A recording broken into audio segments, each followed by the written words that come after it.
You faced your shadow. You did the work. You healed the wounds. But now you feel empty. No fire. No driving force. No reason to keep pushing forward. What if this silence isn't a sign you failed, but the proof you're finally becoming who you really are? Have you ever felt more lost after doing everything you thought would make you whole? If that question just hits something deep inside you, stay with me, because what I'm about to share might be the missing piece you've been searching for. After you confront your shadow side, your childhood wounds, your buried shame, your repressed anger, you expect a sense of relief. You expect to feel lighter, freer, more motivated than ever. But instead, all your old motivations fall apart. You no longer want to prove yourself to anyone. You're not driven by the need to be good enough or make someone proud. The desperate hunger for external validation, it's just gone. You sit down in front of your laptop, open your emails, look at your to-do list, and you feel nothing. Not depression, not anxiety, just nothing. Carl Jung once said, "The shadow is a moral problem that challenges the whole ego personality." And here's what he meant. When you're no longer driven by your wounded drives, by your pain, your fear, your unmet needs, you don't immediately know what will replace them. You've dismantled the engine that's been running your life, and now you're sitting in the silence, wondering if the car will ever start again. But what if I told you this silence isn't the end of your journey? What if it's the most sacred part? You wake up on a Tuesday morning in October. The alarm goes off at the same time it always has. You see your old life spread out before you, your work, your deadlines, your responsibilities, your carefully constructed routine. And suddenly, they no longer make sense. It's not that they're bad or wrong. They just don't compute anymore. It's like trying to put on clothes that belong to someone you used to be. But here's the strange thing. You don't feel bored. You don't feel rebellious. You just don't see yourself in these things anymore. It's as if someone came in the night and quietly removed the invisible thread that connected you to your old life, your old motivations, your old sense of purpose. The forces that once fed your ambition, the fear of abandonment that made you a people pleaser, the fear of failure that made you a perfectionist, the hidden shame that made you overachieve, are now seen, understood, and integrated. You've done the work. And so your entire inner operating system collapses. Let me tell you about Sarah. She's 31, a licensed therapist who works with trauma survivors. For 2 years, she had been doing her own shadow work with remarkable dedication. She'd explored her childhood patterns, her people-pleasing tendencies, her hidden resentments toward her emotionally unavailable mother. She'd uncovered her savior complex, her need to be needed. She thought the work would make her more passionate about her career, more effective with her clients. One Monday morning, in March, she couldn't bring herself to go to her clinic. She sat in her car in the parking lot for 45 minutes, engine running, heat on, just staring at the building where she'd worked for 3 years. She wasn't sad. She wasn't burned out. She just didn't have a reason to go inside. The old reasons, proving she could help people, being seen as valuable and competent, escaping her own unresolved trauma by fixing others, had simply dissolved. Sarah spent 3 days on her couch, not scrolling, her phone, not binge-watching Netflix, just existing. Her friends texted asking if she was okay. She responded that yes, she was fine. And she meant it. But she couldn't explain why nothing felt urgent anymore. Pause here and take a breath. Notice what's coming up for you. Is this what you've been carrying all along? This quiet recognition that the old drives just aren't driving you anymore? This is what Jung called the beginning of individuation, the lifelong process by which you become who you truly are, rather than who you were conditioned to be. But here's what most people don't understand about individuation. It doesn't start with a burst of new energy. It starts with a profound letting go. A death of sorts, the death of the false self that you've spent decades carefully constructing. You see, we spend most of our lives driven by what Jung called complexes, unconscious patterns formed in response to early wounds. Maybe you became a perfectionist because love felt conditional. Maybe you became a people pleaser because conflict felt dangerous. Maybe you became hyper-independent because dependency felt like weakness. These complexes gave you drive. They gave you direction. They told you what to achieve, what to avoid, what to become. They were the invisible puppet strings pulling you through life. But they were never really you.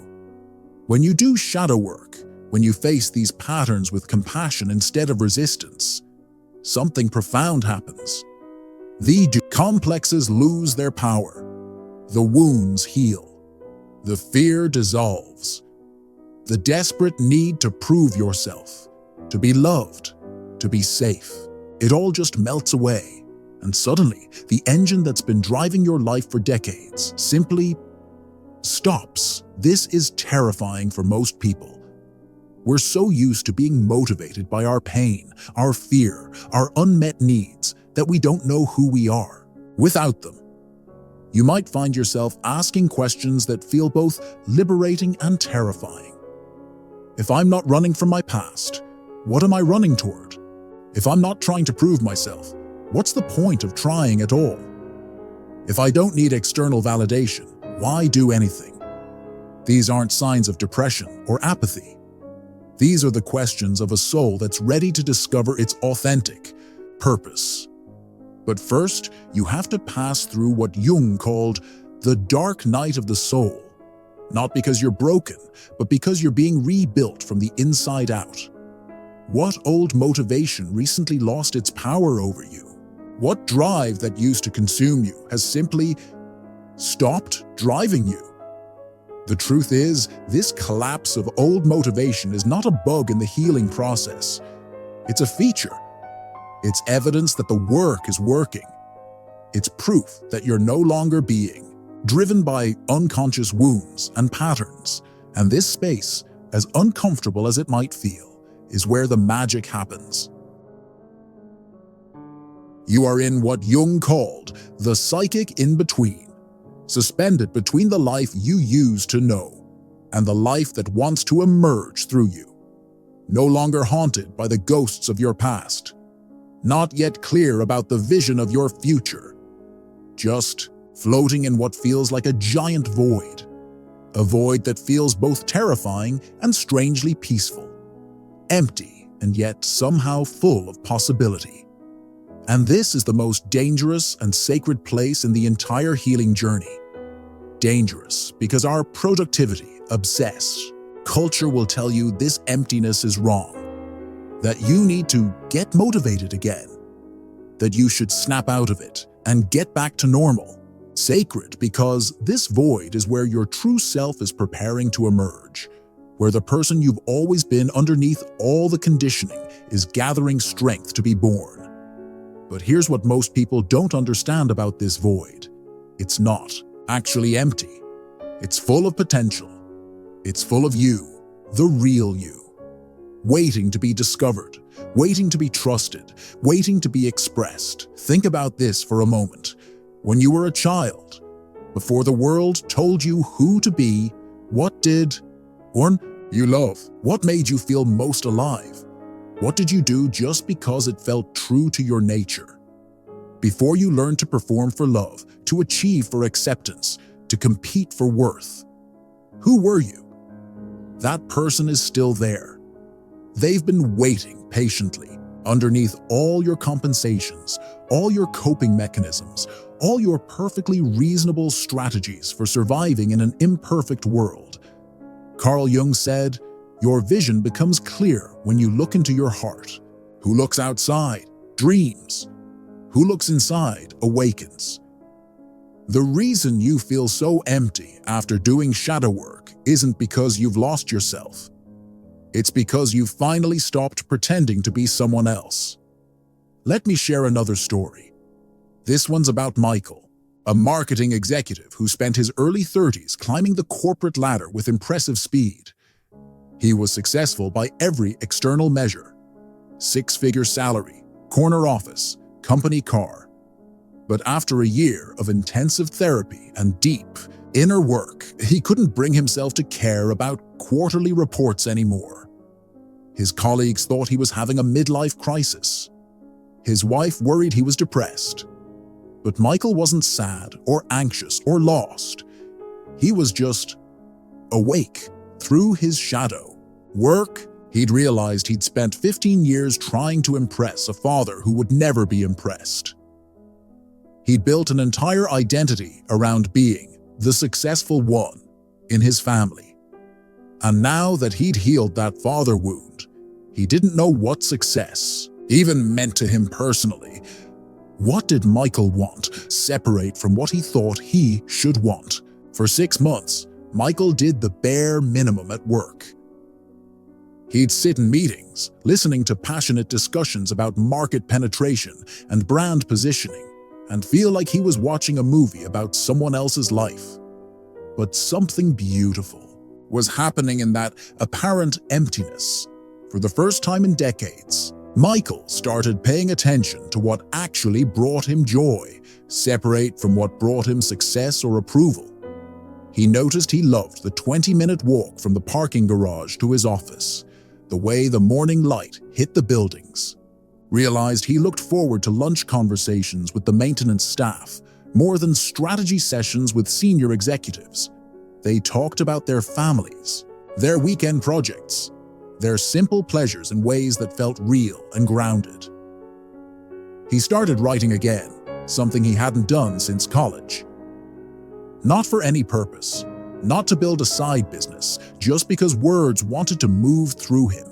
If this part hit something in you, if you're recognizing yourself in Michael's story, keep going. The next few minutes might feel like looking in a mirror. You see, the void isn't punishment for doing the inner work. It's the reward. It's the gift. It's the space where you're no longer reacting to old wounds, no longer performing for external approval, no longer driven by unconscious fears. It's the space where your authentic self can finally breathe, finally stretch, finally prepare to emerge.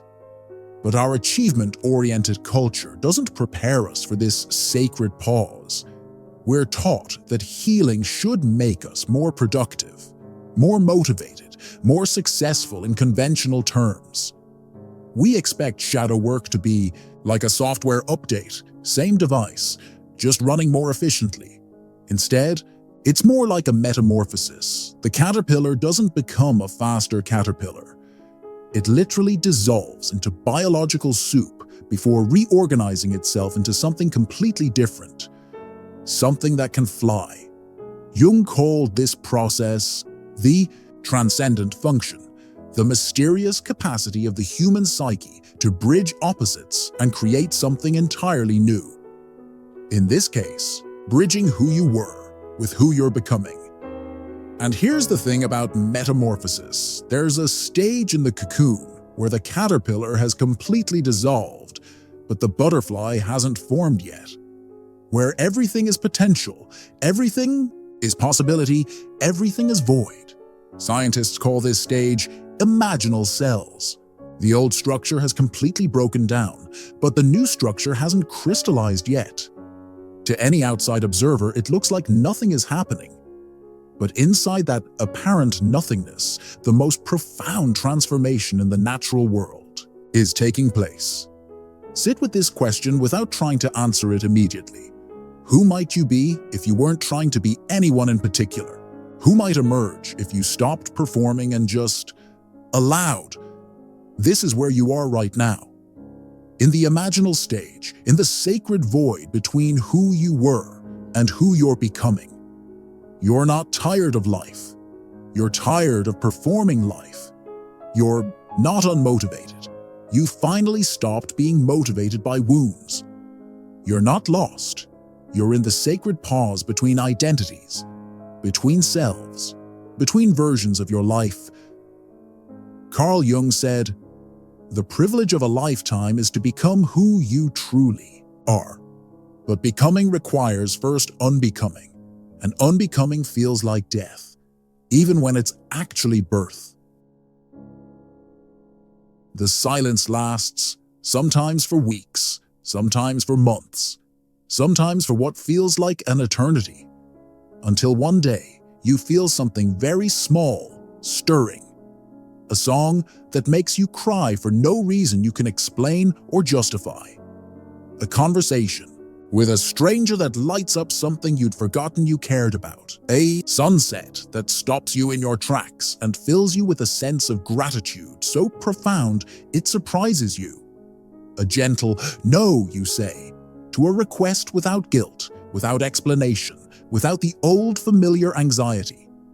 A moment when you catch yourself humming while doing the dishes, and you realize something is stirring, something is awakening. But it doesn't feel like the old drive.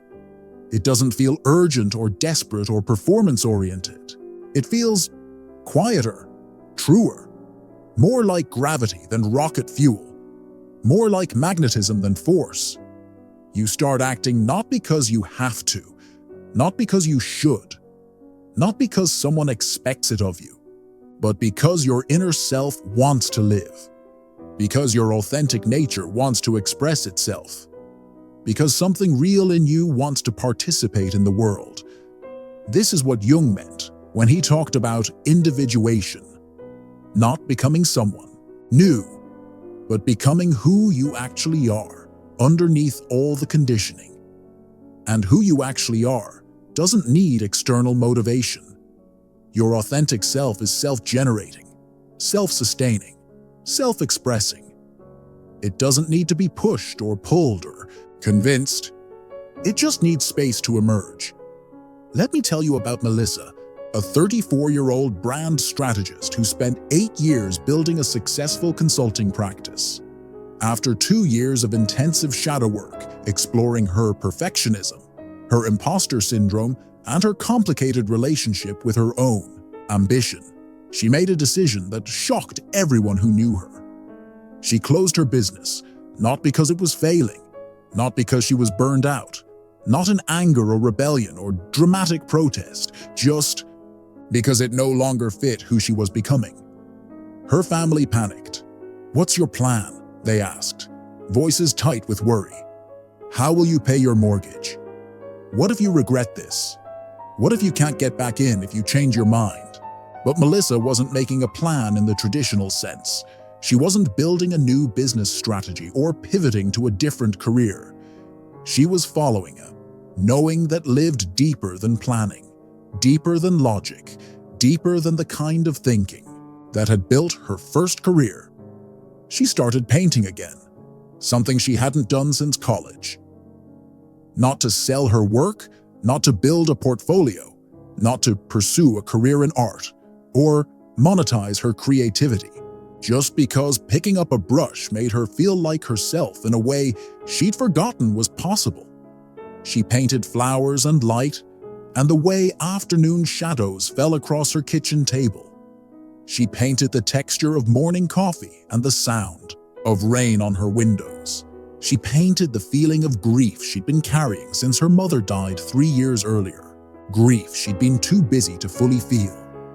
She painted the color of forgiveness, the shape of coming home to herself, the sensation of finally exhaling after holding her breath for years.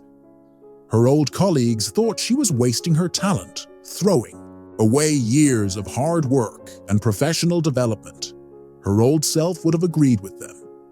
But Melissa had learned the difference between talent and essence, between what you're good at and who you are, between external success and internal aliveness.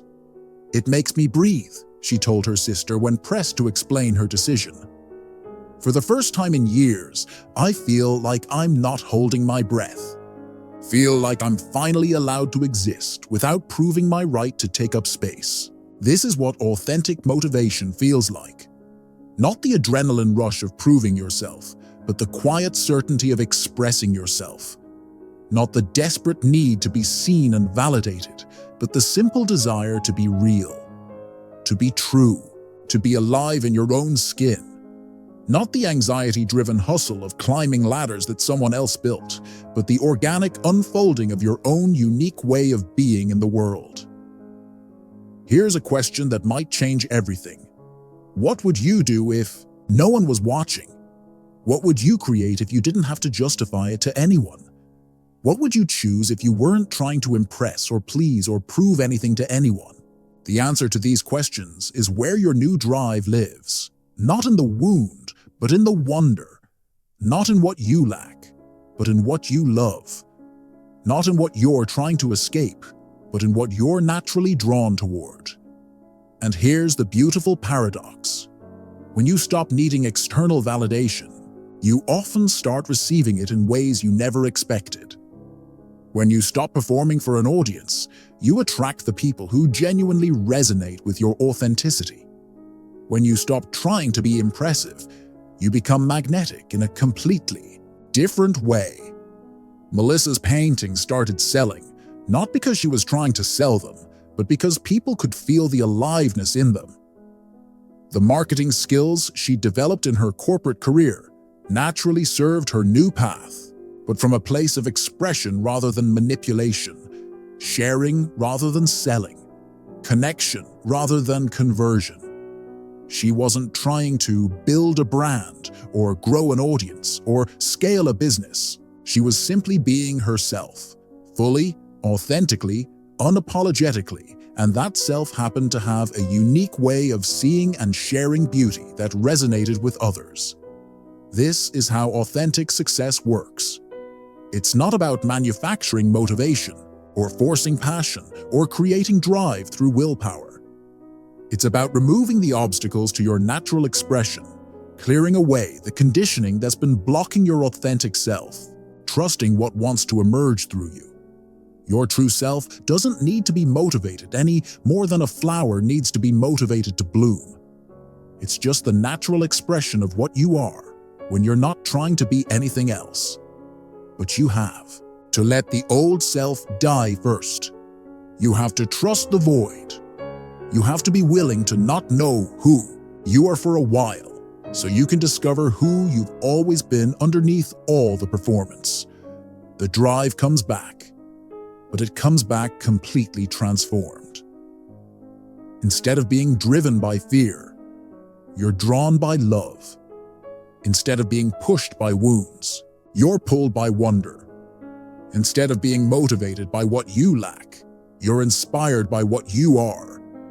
Instead of trying to fill an emptiness inside, you're expressing a fullness that was always there, waiting to be discovered, waiting to be trusted, waiting to be shared. Take a moment here. Close your eyes if you need to. Can you feel it?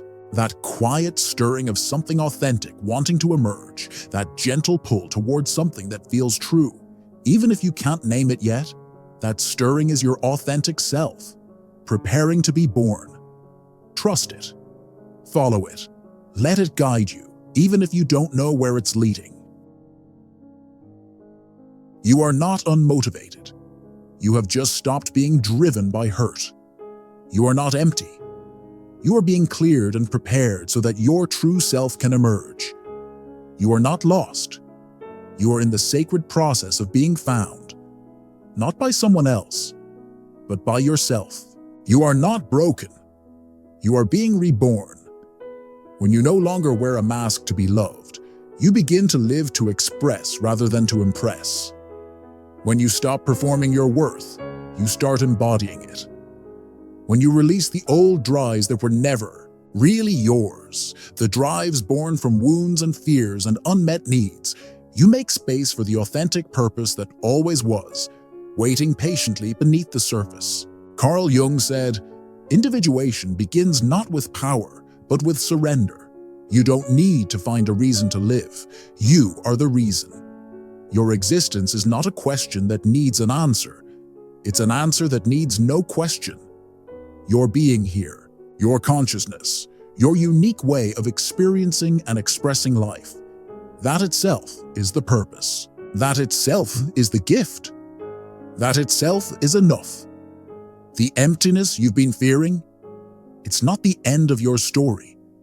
It's the pause between chapters. It's the silence between notes that makes music possible. It's the space between breaths that allows life to flow. Think about this. Every seed must die to its seedhood to become the plant it's meant to be. Every caterpillar must completely dissolve to become a butterfly. Every old identity must be released for the true self to emerge. Every ending is also a beginning. What you're experiencing isn't failure. It's metamorphosis. It's not depression. It's dissolution. The necessary dissolving of what was never really you so that what is actually you can finally be born. And metamorphosis requires faith. Faith that something beautiful is happening, even when you can't see it yet. Faith that the breakdown is actually a breakthrough. Faith that the ending is also a beginning. Faith that the emptiness is actually fullness in disguise. Your shadow work wasn't just about healing your wounds, though that was important. It wasn't just about integrating your denied aspects, though that was necessary. It was about clearing the space for your authentic self to be born. It was about removing the obstacles to your natural expression. It was about coming home to who you've always been. The person you're becoming doesn't need the old motivations because they have something infinitely better: alignment, authenticity, the quiet certainty that comes from living from your truth rather than your trauma, the deep peace that comes from expressing your essence rather than performing your survival strategies. This new version of you doesn't need to prove anything because they know their inherent worth. They don't need to compete because they understand their unique essence. They don't need to perform because they're finally free to simply be. They don't need external validation because they're connected to an internal source of love and acceptance that can never be taken away. And being, true being, authentic being, unapologetic being, is the most radical act in a world that profits from your forgetting who you are. In a culture that wants you to buy solutions to problems you don't actually have. In a system that needs you to feel inadequate so you'll keep consuming, keep striving, keep performing. Here's your final reflection. What if the emptiness you've been experiencing is actually fullness? Fullness of possibility, fullness of potential, fullness of your authentic self preparing to emerge. What if the silence is actually the sound of your soul finally being heard? The journey through the shadow isn't about becoming someone new. It's about remembering who you've always been, underneath all the conditioning, all the coping, all the careful construction of an acceptable self. That person, your true self, was never motivated by wounds. They were motivated by wonder, by love, by curiosity, by the simple desire to express their unique essence in the world, by the joy of being alive, of being conscious, of being able to experience and create and connect. And that motivation is still there. It's just speaking in a different language now. The language of authenticity rather than anxiety. The language of being rather than becoming. The language of love rather than lack. The language of expression rather than impression. Listen for it. Trust it. Follow it, even when it whispers instead of shouts, especially when it whispers instead of shouts. Your authentic self doesn't need to be loud to be powerful. It doesn't need to be dramatic to be real. It doesn't need to make sense to everyone else to make sense to you. The drive will return, but it will be your drive. not the drive of your wounds. Your passion, not the passion of your pain. Your purpose, not the purpose prescribed by others. And that drive will carry you toward a life that's not just healed, but whole. Not just successful, but soulful. Not just productive, but purposeful. Not just impressive, but true. If you faced your shadow and now you feel like you're floating in nothingness, don't panic. Don't judge yourself. Don't try to force motivation that isn't authentically there. That emptiness is not the end of your healing. It's the beginning of your becoming. You're not broken. You're not stuck. You're not behind. You're not doing anything wrong. You're in the sacred space between who you were and who you're becoming. And that space, as uncomfortable as it might feel, as disorienting as it might be, is where miracles happen. It's where authentic selves are born. It's where real life begins. Trust the process. Trust the pause. Trust the void. Trust that your authentic self knows exactly what it's doing, even when your mind doesn't understand, even when your friends and family are worried, even when the culture around you is telling you to get motivated and get back to normal. There is no normal for someone who's been transformed. There is only the new reality of living from your truth. The drive will return. The passion will emerge. The purpose will clarify. But it will all be authentically yours, not borrowed from others, not driven by wounds, not motivated by fear. And when it does return, when that quiet stirring becomes a gentle pull, becomes a clear direction, you'll know the difference. You'll feel the difference between authentic motivation and trauma-driven compulsion, between soul-centered purpose and ego-driven ambition, between being true and performing truth. Comment below with a single word that describes what you're feeling right now as you listen to this. Don't think too hard about it, just let the word come. Let it emerge from somewhere deeper than your thinking mind. It might be the first language of your true self trying to speak. It might be your authentic voice beginning to find itself.